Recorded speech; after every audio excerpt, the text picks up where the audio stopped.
दोस्तों, मैं हूं उपासना फ्रॉम द ट्रेडिंग डेस्क। आज मैं डिस्कस करने वाली हूं ट्रम्प के टैरिफ डिसीजंस के बारे में।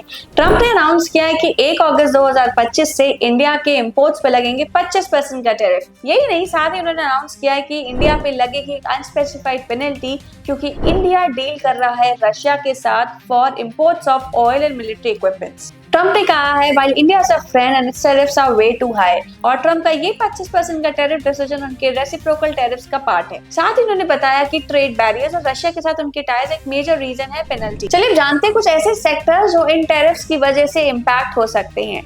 पहला सेक्टर है टेक्सटाइल सेक्टर, सेकंड है James and jewellery sector, third है फार्मा सेक्टर, फोर्थ है इलेक्ट्रॉनिक सेक्टर, फिफ्थ है फुटवेयर सेक्टर। इन सेक्टर्स पे एक मेजर इम्पैक्ट हमें देखने को मिल सकता है। ये सेक्टर्स ऑलरेडी यूएस में कॉम्पिटिटिव प्रेशर पे है और इन टैरिफ्स के लगने के बाद प्राइसिंग बढ़ जाने से इनका कॉम्पिटिटिव प्रेशर और ज्यादा बढ़ता जाएगा। तो हम बात करते हैं कि इन टैरिफ्स की न्यूज के बाद हमारी इंडियन स्टॉक मार्केट पे प्लस हमारी इकोनॉमी में किस तरीके से इम्पैक्ट पड़ सकता है। जैसा कि हमने देखा कि निफ्टी ने गैप डाउन ओपनिंग दी और एक मेजर रीजन है क्योंकि मार्केट में फियर आ चुका है। फियर किस बात का? ट्रम्प के हाई टैरिफ्स का।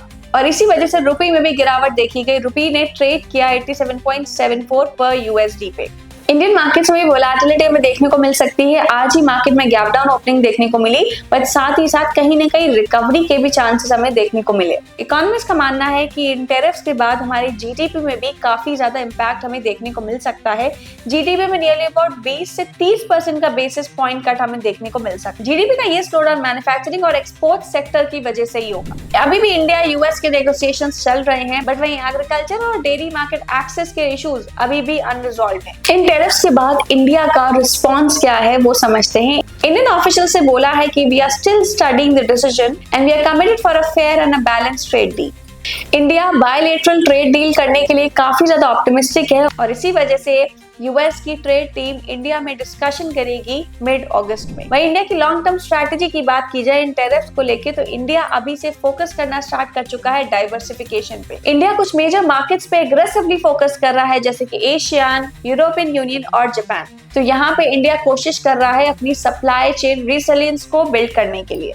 तो ये था एक ब्रीफ डिस्कशन ट्रम्प की टैरिफ पॉलिसीज का। ये टैरिफ इंडिया और यूएस के लिए एक पिवट मूवमेंट की तरह है क्योंकि कहीं ना कहीं इंडिया फोकस कर रहा है बायलैटरल नेगोशिएशंस के लिए, बट वहीं इंडिया फोकस कर रहा है अपने एक्सपोर्ट्स को डाइवर्सिफाई करने के लिए। तो दोस्तों, ये था हमारा छोटा सा अपडेट। अगर आप भी जानना चाहते हैं किसी पर्टिकुलर सेक्टर के बारे में एक डिटेल नॉलेज इन टैरिफ्स को लेके, तो हमें कमेंट्स में जरूर बताइए। We'll have a detail video over that also. तो मिलेंगे अगले वीडियो में एक नए अपडेट के साथ।